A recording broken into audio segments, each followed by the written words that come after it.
नमस्कार मित्रांनो, तूही रे माझा मितवा या मालिकेच्या येणाऱ्या काही भागामध्ये मित्रांनो एक आता जबरदस्त असा ट्विस्ट आपल्याला बघायला मिळणार आहे। त्यामध्ये आता मित्रांनो एक आता अगदी भयानक ट्विस्ट आलेला आहे, कारण वल्लरीचं नाव मात्र आता सगळ्यांच्या समोर आलेले नाही आणि तिने धुमाळला मारलेलं आहे। धुमाळने सुद्धा फक्त एका बाईचं नाव घेतलं हे जेव्हा आता वल्लरीला समजते, परंतु आता अर्णव आणि ईश्वरीने धुमाळला हॉस्पिटलमध्ये नेलेलं असतं आणि हॉस्पिटलमध्ये नेऊन मात्र धुमाळवर आता उपचार सुरू आहेत। परंतु धुमाळचं आता वाचणं खूप कठीण आहे। धुमाळला आरपार गोळी लागलेली आहे, पण तरीसुद्धा ईश्वरी आणि अर्णव कशाचीही खबर न देता धुमाळला वाचवण्याचा प्रयत्न करत आहे।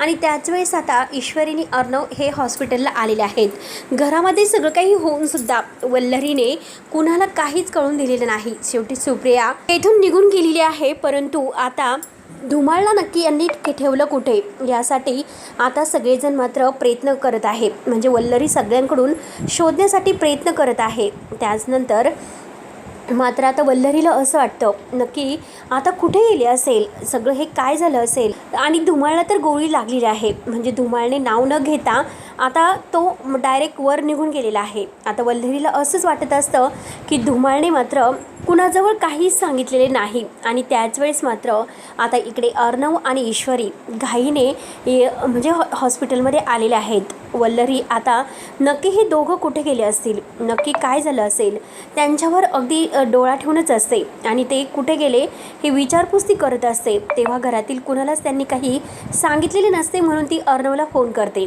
आणि त्याच वेळेस अर्णव म्हणतो की मामीचा आत्ता यावेळेस फोन कशाला आला असेल, तर ईश्वरी म्हणते की प्लीज अर्णव सर तुम्ही मामीला काही सांगू नका, कारण मामीने मात्र आता धुमाळला जर काही केले, कारण मला मामीवर संशय येतो, मामीनेच हे सगळं केलं असेल असं म्हटल्यानंतर आता मामीने हे सर्व केलेलं आहे।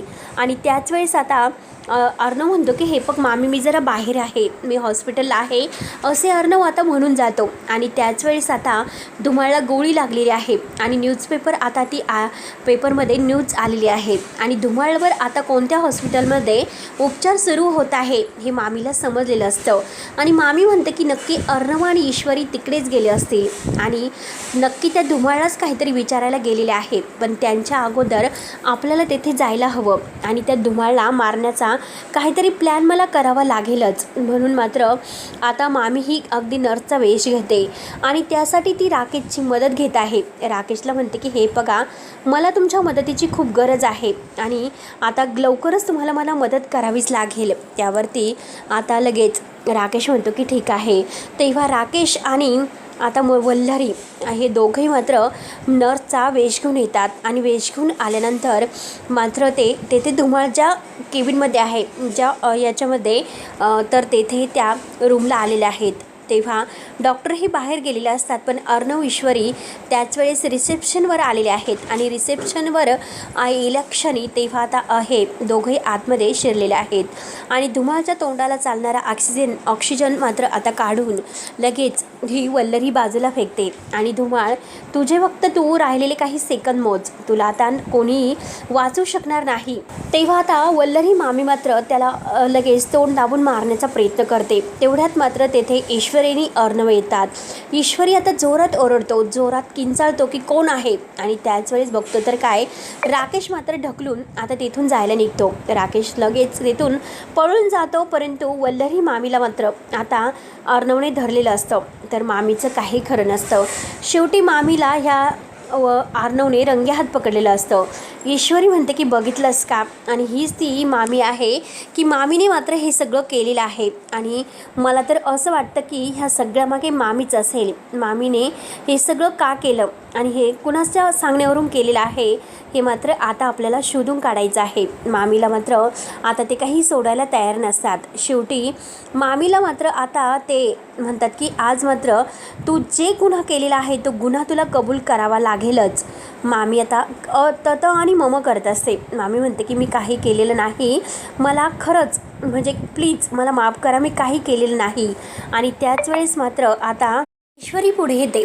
ईश्वरी सनकरी मामीच्या एक कानामागे देते आणि त्या अगोदरच मात्र इकडे वल्लरीने आता जेव्हा आणि नम्रता ह्या दोघांना एकत्र जे काही लग्नाचा सोहळा आहे तर त्यांचा लग्नाच्या सोहळ्याचा कार्यक्रमसाठी काही फोटो ती पाहत असते आणि नम्रता मात्र आता अंजलीच्या डोळ्या जेवणाचे फोटो जेव्हा आता सुप्रियाला दाखवते तर सुप्रियाला मात्र त्या फोटोमध्ये ही वल्लरी दिसते आणि नम्रताला विचारलेलं असतं की नमू अगं ही बाई कोण आहे. त्यावरती नम्रता म्हणलेली असते की अगं आई ही तर आकाश सरांची आई आहे आणि तू हिला ओळखतेस का, म्हणजे अजूनपर्यंत तू आकाश सरांच्या आईला बघितलेलं नाहीस का. सुप्रियाला फार मोठा धक्का बसतो. सुप्रिया आता म्हणते की नमू अगं ही बाई इतकी दिसते तशी साधी दिसत नाही. तेव्हा नम्रता म्हणते की आई तू काय बोलतेस आणि ते पण आकाश सरांच्या आईला. तेव्हा लगेच आता सुप्रिया काहीने ईश्वरीला कॉल करते आणि ईश्वरीला म्हणते की हे बघ मला ती बाई सापडली. त्यावरती ईश्वरी म्हणते की आई आम्ही खूप महत्त्वाच्या कामामध्ये हॉस्पिटलला आलेलो आहोत आणि आता आम्हाला येथे ती बाई कोण आहे हे अगदी पुराव्यासहित सापडलेलं आहे. तेव्हा सुप्रिया म्हणते की अगं ती बाई तर आकाश सरांची आई वल्लरी मामी आहेत.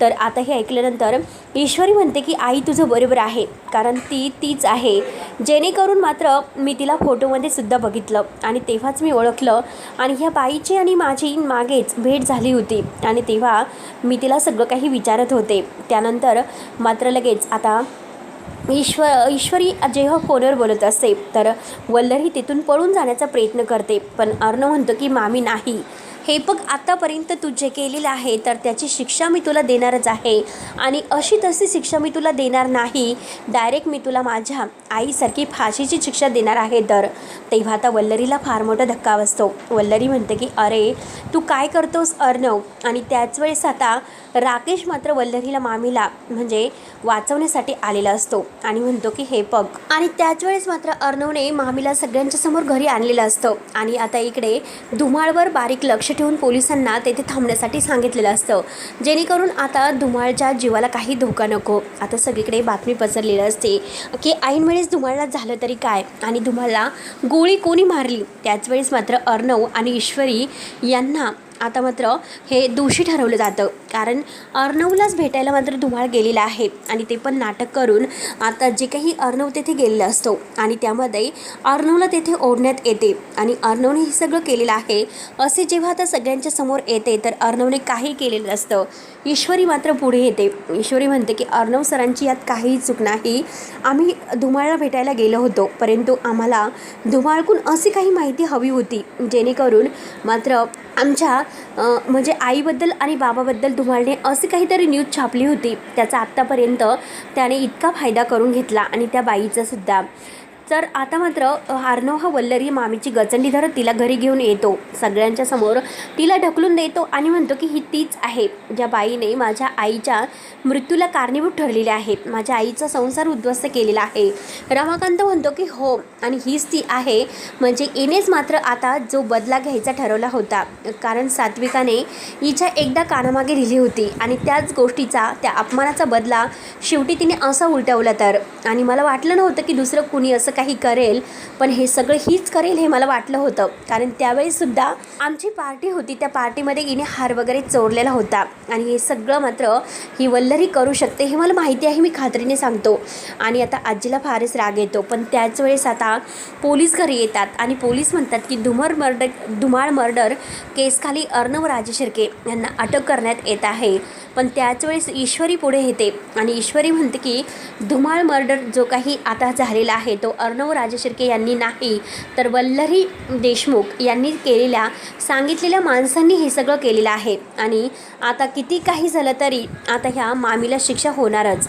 धुमाळचा मर्डर तर केलेला आहे आणि त्यात म्हणजे सात्विकाच्या मरणालासुद्धा ती कारणीभूत आहे हे सगळ्यांसमोर पुराव्यासहित सिद्ध होतं आणि शेवटी मामीला जेलची खडी फोडण्यासाठी आता पाठवले जाते. मामीला आता काय करावं तेच काही कळत नसतं, परंतु मामी म्हणते की आता मला राकेशची मदत घ्यावी लागेल आणि राकेशच्या मदतीने मात्र आता ह्या राजशिर्क्यांना बर्बाद करावं लागेल, जेणेकरून आता मी सगळं काही माझा हुकमी इक्का आहे तर तो राकेशला म्हणजे जावई बापूंना करू शकते. जावई बापूर एकतर कुणाला संशय नाही आणि त्यात म्हणजे आता जर आणखीन काही केले तर मला अर्णव माफ नाही करू शकणार. म्हणून आता यांना उद्ध्वस्त करण्यासाठी शेवटी मला आता पुढे यावं लागेल आणि पुढे येऊन मात्र ह्या सगळ्यांना उद्ध्वस्त करावं लागेल. आणि सगळ्यात अगोदर मात्र ही ह्या ईश्वरीला आता काही झालं तरी आपल्या म्हणजे मार्गातून तिचा अडथळा दूर करायचा.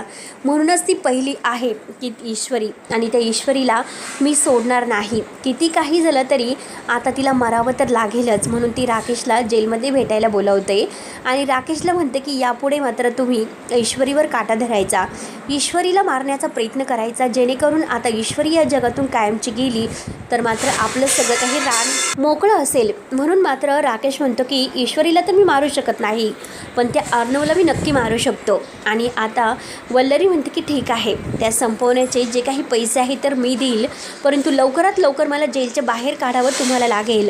कारण धुमाळ मर्डरवरील जी केस आहे तर त्यात जर मी अडकले तर अवघड होईल. म्हणून शेवटी वल्लरी मामीला आता तिच्या पापाची शिक्षा मिळालेली असते आणि ती आता अर्णवच्या जीवावर उठणार आहे का? ईश्वरी आता आपल्या अर्णवला ह्या सगळ्या संकटातून कसे वाचवणार आहे हे आपण ह्या व्हिडिओमध्ये बघणार आहोत. तेव्हा तोपर्यंत धन्यवाद.